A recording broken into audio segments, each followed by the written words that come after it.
everyone. Today we'll cover our next topic, that is categories of user defined functions. To start with, we take a help of two words, with and without, and we apply these two words for parameters, or we can say an arguments, and return data type. Return data type may be a void, integer, float, character. Okay. Now, for finding out the categories of user defined function, we'll make two columns, one for arguments and second is for return data type. And I'll make combination of with and without for argument as well as for return data type.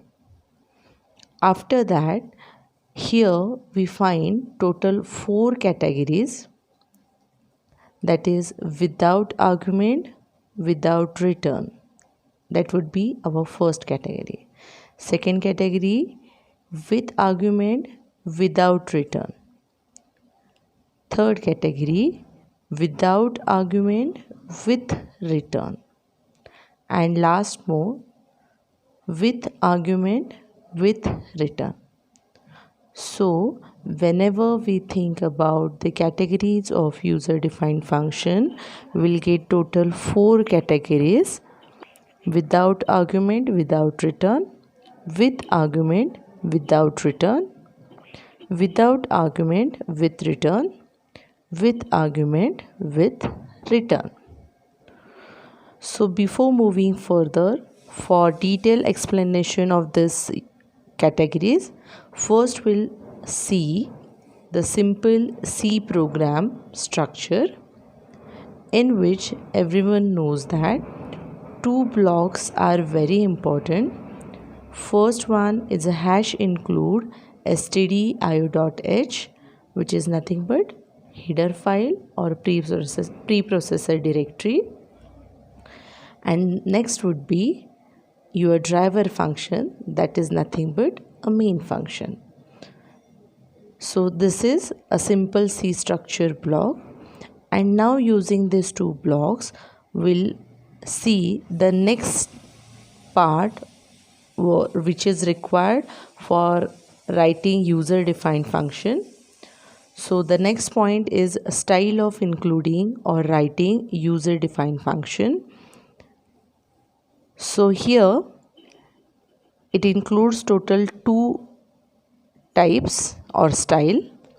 That is, if I want to write user defined function before main function, and second type, if I want to write user defined function after main function. Then simple block diagram or structure as you observe here. First your header file, next would be your user defined function block, and third would be your main function. That means this style, in between your header file and main function, we include our user defined function block. In this second style of writing, this is your header file, this is your main function block, and after this we include user defined function block.